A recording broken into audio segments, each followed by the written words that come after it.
Tom, T-O-M, Bowman, B-O-M-A-N, so Tom Bowman, Vice President, Broadcast Operations for Learfield. All right, the process is underway. The official Grizzly basketball season is over, and it's time to begin the search for a new voice of the Griz. So tell me how that process is getting underway.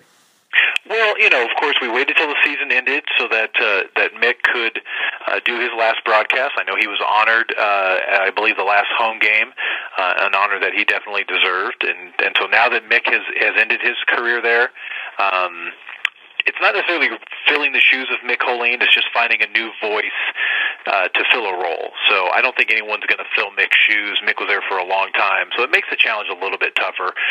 You need to find somebody that can, of course, call play-by-play, do right by the school, and then, of course, if you can find ties to the school or ties to the community or ties to the state, that's always a plus for the fan base, I think. Sure. So as far as Learfield sports goes, how does that process begin?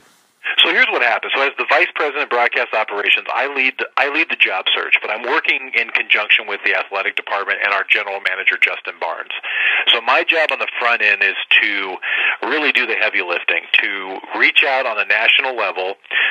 We've posted the job on a job board. I use a particular job board at a website called Sportscasters Talent Agency of America, STAAtalent.com. It's a place for play-by-play guys to go to share stories, share ideas. There's job boards there. There's message boards there. There's news and notes. A friend of mine who I've known for a number of years runs that particular website.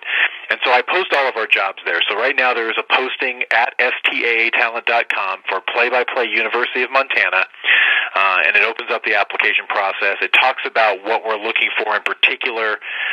In this particular case, the way the qualifications read is that the applicants must have at least 3 years of NCAA football and basketball play-by-play experience, not including college radio, or NFL, NBA, or nationally syndicated play-by-play.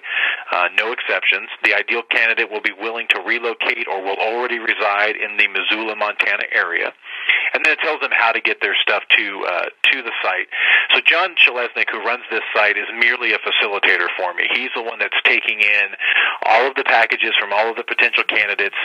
He is screening them to make sure they meet the requirements that I've put forth, and then he's going to put them all on a web page with their resumes, with their audio, with any other information he has from them, so that eventually I can start weeding through them. That process is going to stay open until the end of business on Friday, April 22nd, and then probably on Monday the 25th, I'm going to start the process of weeding that down to 20 so that I can have a manageable number. When you get to 20, you usually have 20 great candidates who can call play-by-play, and then you start looking at the off-air pieces.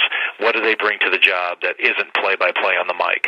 I'll get it down to 10 relatively quickly, and then when it gets to 10, I will rank them 1 through 10.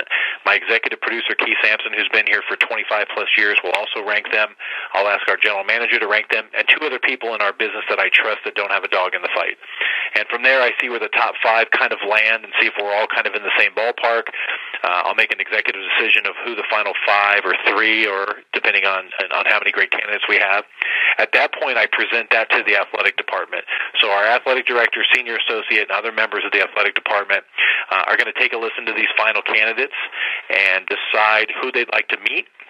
With technology being as great as it is these days, we do a lot of those via either Skype or FaceTime, because it's so great to be able to see somebody and not have to put them on a plane and waste an entire afternoon of them trying to fly to Missoula, which can be tough from time to time.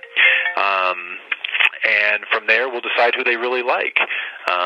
This process should be wrapped up sometime in the beginning of June, and I think when it all is said and done, we'll find a really good voice for the University of Montana who will do football, men's basketball, the radio coaches shows, and various things for the athletic department.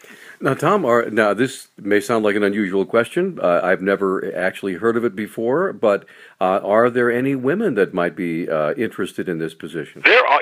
We're starting to see more female candidates. It's something that's very encouraging to us. I think, there are some female play-by-play talent out there. We had a female play-by-play voice doing women's basketball at Clemson 2 seasons ago. I know ESPN has a couple of females on their roster. I'm encouraged to see it. At the end of the day, we got to find the best talent that represents the school.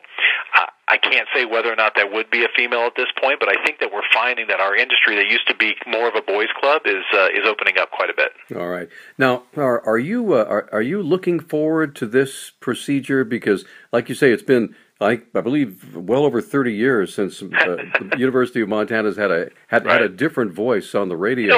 Looking forward to it, that's a tough one. I mean, I enjoy the process of finding talent because I get to hear people that I don't normally get to hear. I mean, Learfield, oversees 112 radio networks through all the schools that we have. This is the same process I used when we were looking for a new voice after Woody Durham at North Carolina retired. Bob Berry Sr. retired at Oklahoma. We made a replacement at Stanford. I mean, this is the exact same process I've used at all of our Power 5 schools. So, University of Montana is not treated any differently. You hope to find somebody who can be there for a number of years, somebody that brings the fans what they're looking for. They want to hear the game. They want to know what's going on. They want to be able to picture that game in their head because, once again, with radio, we have no pictures. We're artists. I think TV's a business, radio's an art. I've said that many, many times publicly. I believe that. And so we're just trying to find somebody who's masterful on the air that also brings what the fans are looking for. We have a big social media component now in our industry. Some of our play-by-play guys, like Jones Angel in North Carolina, once they're calling play-by-play, that's not the end of the day. They're also sending out pre-game information and post-game information on social media. They're bringing the fans things they don't normally get in a radio broadcast or don't have access to. And so there's a lot of new technology right now that's really making our industry bigger than it's ever been before, and so we're looking for that as well.